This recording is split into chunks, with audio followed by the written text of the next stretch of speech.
What's up, y'all, man? This is your boy, y'all chosen one. We are on Genesis chapter 12. We got done with Jasher chapter 11. Well, Genesis chapter 11, and went along with Jasher chapter 8 through 9. Now we're on Genesis chapter 12. All right. Now, Yah has said to Abraham, "Get thee out of the country and from thy kindred and from the father's house unto a land that I will show thee." All right. So, Yah is telling Abraham, all right, get up, get out, and go to the land I'm going to show you. And that corresponds with Jasher chapter 13, verse 23. Go forth from thy land, from thy birthplace, and from thy father's house to the land which I have shown thee, to give it to thee and to thy children, for there in that land will I bless thee, and make thee a great nation, and make thy name great, and in thee shall the families of the earth be blessed. Now, through Abraham's seed, Father Abraham, will the families of the earth be blessed. Think about that. Through Abraham, the families of the earth will be blessed. And this is a very important chapter that we're about to go over, okay? All chapters in the Bible are important, but this is a very important chapter right here. So, all right, let's begin. So we're going to read through Genesis. All right. Very important chapter. All right, so here we go.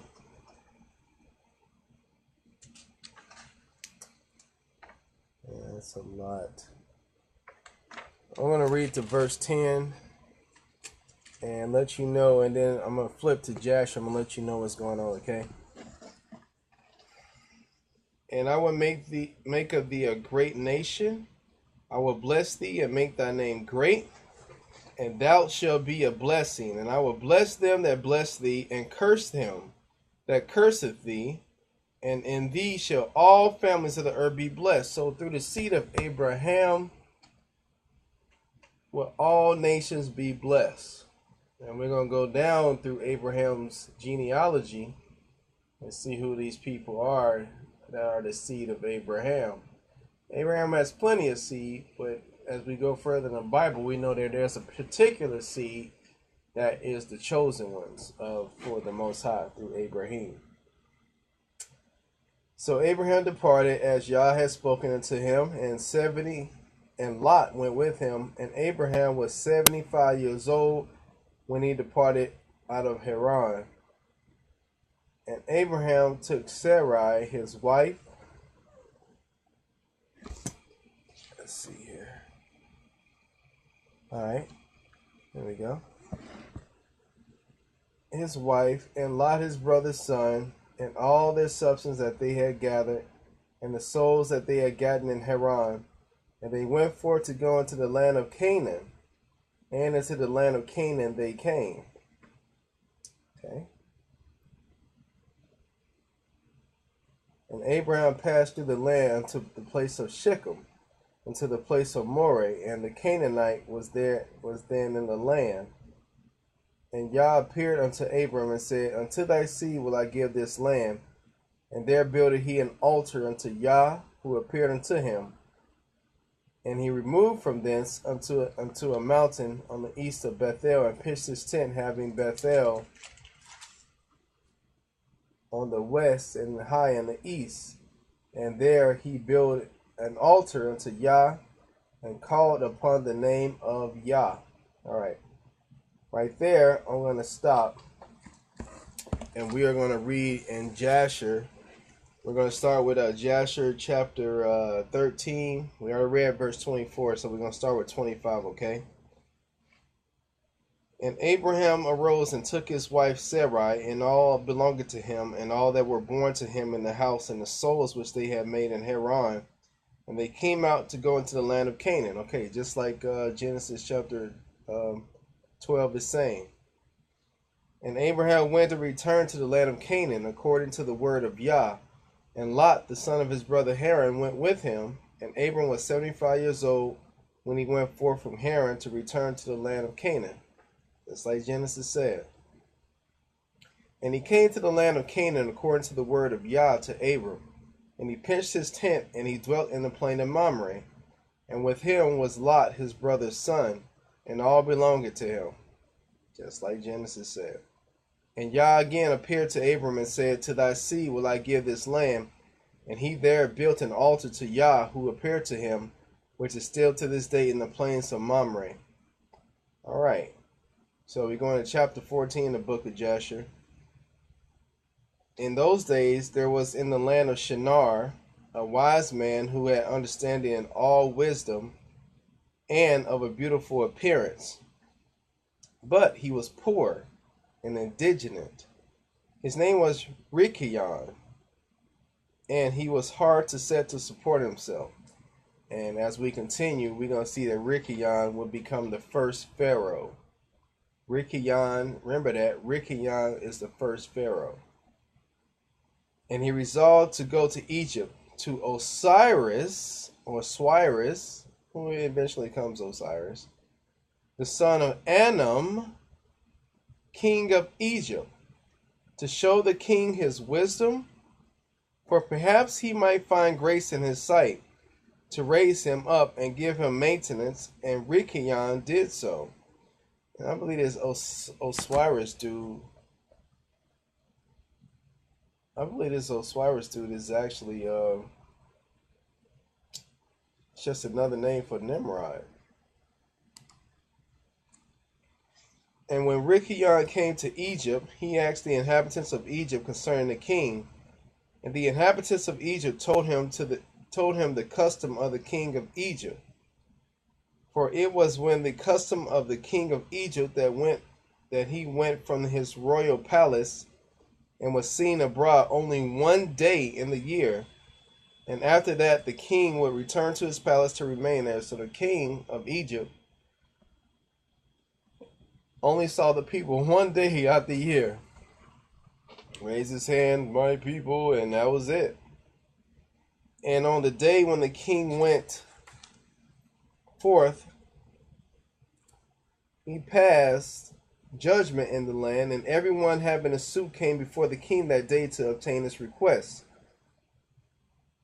And when Rikayon heard of the custom in Egypt, and that he could not come into the presence of the king, he grieved greatly and was very sorrowful. And in the evening, Rikayon went out and found in his house in ruins, formerly a bakehouse in Egypt, and he abode there all night in bitterness of soul, and pinched with hunger, and sleep was removed from his eyes. And Rikayon considered within himself what he should do in the town until the king made his appearance, and how he might maintain himself there. Okay. And he arose in the morning and walked about, and met in his way those who sold vegetables, and various sorts of seed with which they supplied the inhabitants. And Rikayon wished to do the same in order to get a maintenance in the city, but he was unacquainted with the custom of the people, and he was like a blind man among them. And he went and obtained vegetables to sell them for his support, and the rabble assembled about him and ridiculed him, and took his vegetables from him and left him nothing. Wow, so they were stealing from him, they was teasing him and clowning him. And he rose up from there in the bitterness of soul, and went sighing to the bakehouse in which he had remained all the night before, and he slept there the second night. And on that night again he reasoned within himself how he could save himself from starvation, and he devised a scheme how to act. And he rose up in the morning and acted ingeniously, and went and hired 30 strong men of the rabble, carrying their war instruments in their hands. And he led them to the top of the Egyptian sepulchre, and placed them there. And he commanded them, saying, Thus saith the king, strengthen yourselves and be valiant men, and let no man be buried here until the 200 pieces of silver be given, and then he may be buried. And those men did according to the order of Rikayon to the people of Egypt the whole of that year. So this dude is making money off dead people, man. He's like, you can't bury your, it's like a tax on the right to bury somebody, man. This guy is like, it's crazy. All right.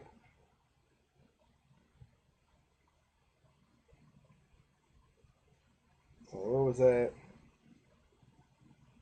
Okay. In verse 15. And in 8 months' time, Rikayon and his men gathered great riches of silver and gold. And Rikayon took a great quantity of horses and other animals.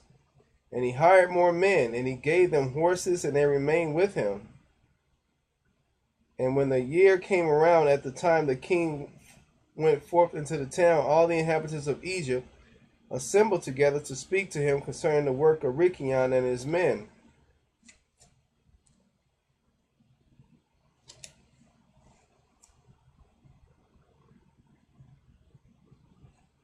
Okay. And the king went forth on the appointed day, and all the Egyptians came before him and cried unto him, saying, May the king live forever. What is this thing that doest in the town to thy service? Not to suffer a dead body to be buried until so much silver and gold be given? Was there ever the like unto this done in the whole earth? From the days of former kings, yea, even from the days of Adam, unto this day, that the dead should not be buried only for a set price. We know it is to be the custom of kings to take a yearly tax from the living, but thou dost not only do this, but from the dead also thou exactest a tax day by day.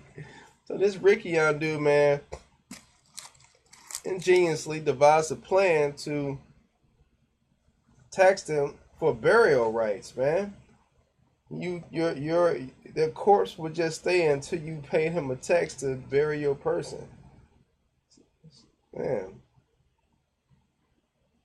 Now, O king, we can no more bear this, for the whole city is ruined on this account. And dost thou not know it? And when the king heard all that they had spoken, he was very wroth, and his anger burned within him at this affair, for he had known nothing of it. Well, you only see people one time a year. I guess you would know, bro. And the king said, Who and where is he that dares to do this wicked thing in my land without my command? Surely you will tell me. And they told him all the works of Rikayon and his men, and the king's anger was aroused, and he ordered Rikayon and his men to be brought before him. And Rikayon took about 1,000 children, sons and daughters, and clothed them in silk and embroidery. Yeah, he had money now. And he set them upon horses, and sent them to the king by means of his men. And he also took a great quantity of silver and gold and precious stones, and a strong and beautiful horse, as a present for the king, with which he had came before the king, and bowed down to the earth before him. And the king, his servants, and all the inhabitants of Egypt wondered at the work of Rikayon, and they saw his riches and the present that he had brought to the king. And it greatly pleased the king, and he wondered at it. And when Rikayon sat before him, the king asked him concerning all his works. And Rikayon spoke all his words wisely before the king, his servants, and all the inhabitants of Egypt. And when the king heard the words of Rikayon and his wisdom, Rikayon found grace in his sight, and he met with grace and kindness from all the servants of the king, and from all the inhabitants of Egypt, on account of his wisdom and excellent speeches. And from that time they loved him exceedingly. Man, this guy was smart. And the king was so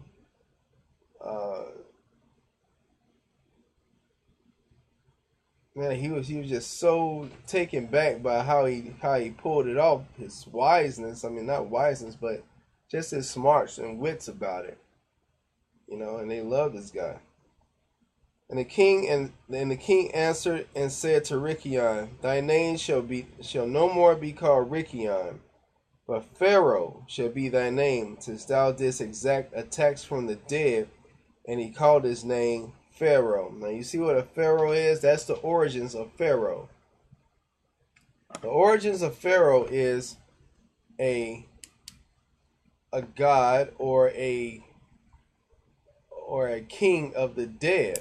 It's the Pharaoh, man. Like most of they guys, like Osiris and everything, that's gods of dead, man. Those gods are the dead beings, man. I forgot the whole story about Osiris, and Horus. One of them died and they came back, but it's the god of the dead. That's why when you see those Egyptian hieroglyphics, some of their pictures are painted like blue and dark and stuff because they had come back from an afterlife or something like that. That's what it's all about. All right. And his king and his subjects loved Rikayon for his wisdom, and they consulted with all the inhabitants of Egypt to make him perfect under the king. And all the inhabitants of Egypt and his wise men did so, and it was made a law in Egypt. And they made Rikayon Pharaoh perfect under Osiris, king of Egypt. And Rikayon Pharaoh governed over Egypt, daily administering justice to the whole city. But Osiris the king would judge the people of the land one day in the year, when he went out to make his appearance. And Rikayon Pharaoh cunningly usurped the government of Egypt, and he exacted a tax from all the inhabitants of Egypt. And all the inhabitants of Egypt greatly loved Rikayon Pharaoh, and they made a decree to call every king that should reign over them and their seat in Egypt Pharaoh. Therefore all the kings that reigned in Egypt from that time forward were called Pharaoh until this day that this book was written. There you have it, man. So that is the origins of Pharaoh. That's how pharaohs came to be. So that really takes care of Genesis chapter 12, verse 1 through 9. I read verse 10, but I shouldn't have did that. But that was Genesis chapter 12, verse 1 through 9, and that was Jasher chapter 14, verse 24. Chapter 13, verse 24 to 28, and chapter 14, verse 1 through 33. So that was pretty cool. So now you know how Pharaoh came to be. Now you know what the name Pharaoh means. Check it out. Look up the word Osiris. Go to Google, type it in.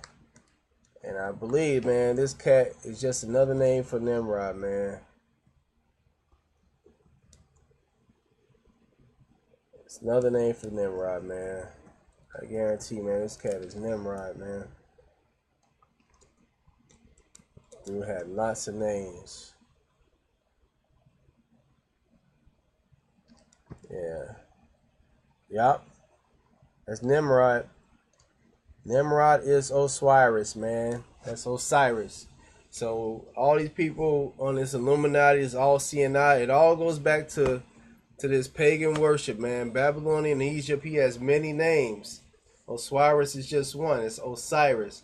That's Nimrod. So that's all they doing, man. So you want to call yourself an Egyptologist or anything like that, know what you're getting yourself into, man. Know exactly that the Bible doesn't lie, man. Unless you know who these people are, man. And the Illuminati, they know that all this wicked power comes from, ancient Babylon and ancient Egypt. That's where they get all this information from ancient Babylon and ancient Egypt. And, they still want to go around and do this stuff, so be it. Let them do it. All right, this is your boy. Y'all's chosen one, and so are you. I hope that helped you out a little bit, and we'll finish the next one on the next video. Shalom.